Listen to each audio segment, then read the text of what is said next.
প্রিয় অষ্টম শ্রেণীর শিক্ষার্থীরা, শুভেচ্ছা নিও।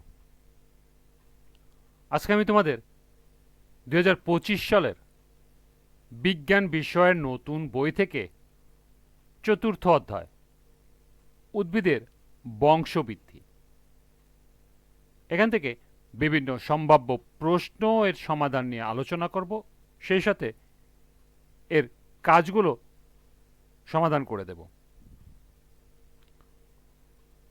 প্রথমে তোমাদের বলবো, যারা আমার চ্যানেলটি সাবস্ক্রাইব করো নাই তারা আমার চ্যানেলটি সাবস্ক্রাইব করবে এবং আমার সাথে থাকবে। তাহলে চলো আমরা ক্লাস শুরু করি। বিজ্ঞান চতুর্থ অধ্যায় উদ্ভিদের বংশবৃদ্ধি। তোমরা লক্ষ্য করলে দেখবে একটি উদ্ভিদ বহু বীজ সৃষ্টি হয়। এই বীজগুলো থেকে নতুন উদ্ভিদ উৎপন্ন হয়। এছাড়া উদ্ভিদের বিভিন্ন অঙ্গ থেকেও নতুন উদ্ভিদের সৃষ্টি হয়। এসবই উদ্ভিদের প্রজনন বা বংশবৃদ্ধির উদাহরণ। পাঠ 1 থেকে 3, প্রজনন বা জনন। পৃথিবীর প্রতিটি জীব মৃত্যুর পূর্বে তার বংশধর রেখে দিতে চায়। এটাই প্রকৃতির নিয়ম, যে জটিল প্রক্রিয়ায় জীব তার প্রতিরূপ বা বংশধর সৃষ্টি করে তাকে প্রজনন বা জনন বলে। প্রজনন বা জনন প্রধানত দুই প্রকার, যথা অযৌন ও যৌন জনন। প্রথমে আছে অযৌন জনন, যে প্রক্রিয়াটি দুটি ভিন্নধর্মী জনন কোষের মিলন ছাড়াই জনন সম্পন্ন হয় তা অযৌন জনন। নিম্ন শ্রেণীর জীবে অযৌন জননের প্রবণতা বেশি। অযৌন জননের প্রধানত দুই প্রকার, যথা স্পোর উৎপাদন ও অঙ্গজ জনন। স্পোর উৎপাদন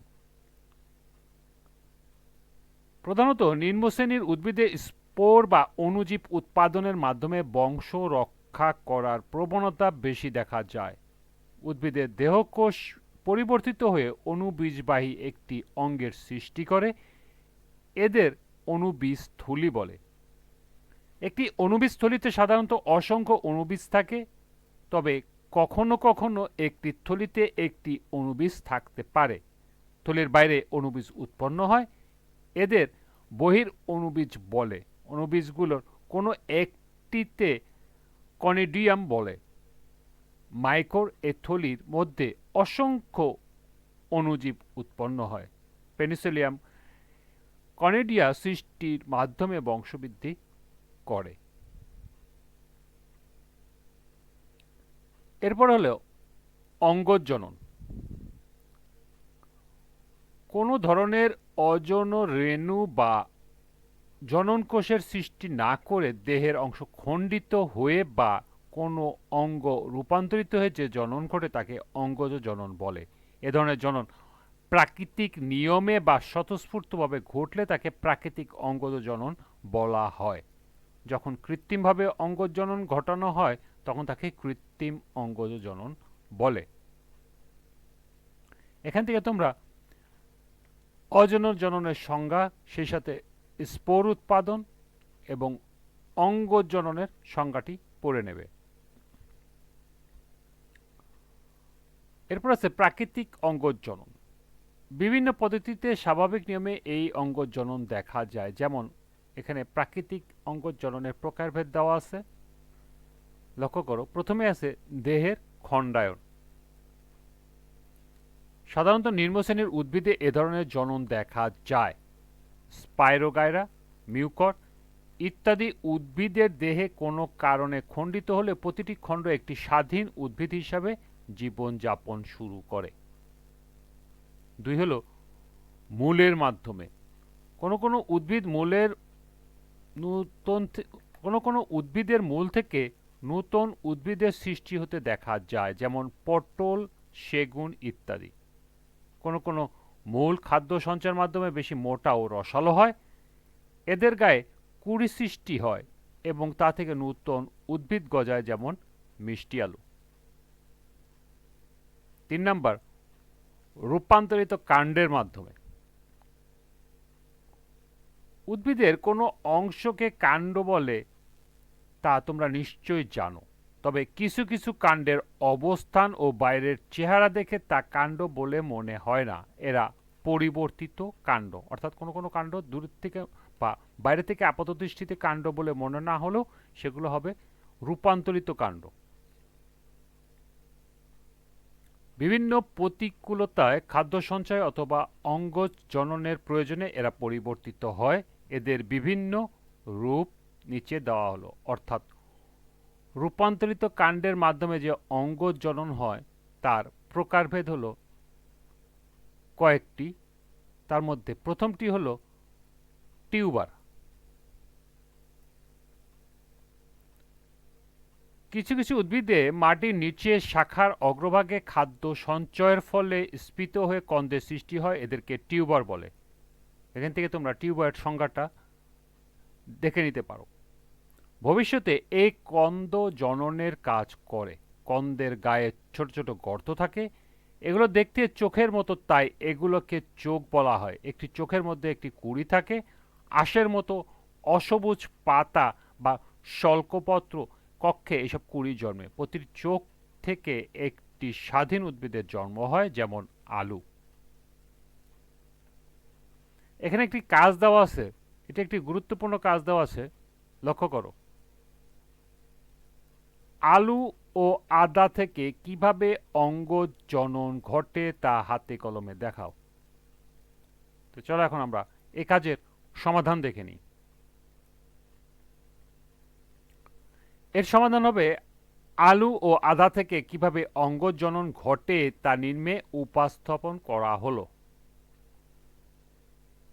আলু রূপান্তরিত কাণ্ডের টিউবার রূপের মাধ্যমে অঙ্গ জনন ঘটে। কিছু কিছু উদ্ভিদে মাটির নিচে শাখার অগ্রভাগ খাদ্য সঞ্চয়ের ফলে স্ফীত হয়ে কন্দের সৃষ্টি করে, এদের টিউবার বলে। ভবিষ্যতে এ কন্দ জননের কাজ করে। কন্দের গায়ে ক্ষুদ্র ক্ষুদ্র গর্ত থাকে, এগুলো দেখতে চোখের মতো, তাই এদের চোখ বলে। একটি চোখের মধ্যে একটি কুঁড়ি থাকে। আঁশের মতো অসবুজ পাতা বা শঙ্খপত্র কক্ষে এসব কুঁড়ি জন্মে। প্রতিটি চোখ একটি স্বাধীন উদ্ভিদের জন্ম হয়। এভাবে আলুর অঙ্গজ জনন ঘটে। আলুর অঙ্গজ জনন প্রক্রিয়াটি নিম্নরূপ। প্রথমেই আলুর গায়ে একাধিক গর্ত বা চোখ থাকে। এরপরে আলু মাটিতে কয়েকদিন রেখে দিতে হয়। এরপর পাতা বা শঙ্খপত্র কক্ষে কুঁড়ি জন্মে এবং পরবর্তীতে একটি কুঁড়ি থেকে একটি স্বাধীন উদ্ভিদের জন্ম হয়। এরপর আদা। আদা রূপান্তরিত কাণ্ড রাইজোম রূপের মাধ্যমে অঙ্গ জনন ঘটে। এরা মাটির নিচে ভূমির সমান্তরালে অবস্থান করে। কাণ্ডের মতো এদের পর্বসন্ধি স্পষ্ট। পর্বসন্ধিতে শঙ্খপত্রের কক্ষে কাক্ষিক মুকুল জন্মে। এরাও খাদ্য সঞ্চয় করে মোটা ও রসালো হয়। অনুকূল পরিবেশে এসব মুকুল বৃদ্ধি পেয়ে আলাদা আলাদা উদ্ভিদ উৎপন্ন করে। এভাবে আদার অঙ্গ জনন ঘটে। আদার অঙ্গ জনন প্রক্রিয়াটি নিম্নরূপ। প্রথমে আদা মাটিতে কয়েকদিন রেখে দিতে হয়। এরপর পর্বসন্ধিতে শঙ্খপত্রের কক্ষে কাক্ষিক মুকুল জন্মে। এরপর কাক্ষিক মুকুল খাদ্য সঞ্চয় করে মোটা ও রসালো হয় এবং সর্বশেষ অনুকূল পরিবেশে এইসব মুকুল আলাদা উদ্ভিদের জন্ম দেয়। এই ছিল এই কাজের সমাধান।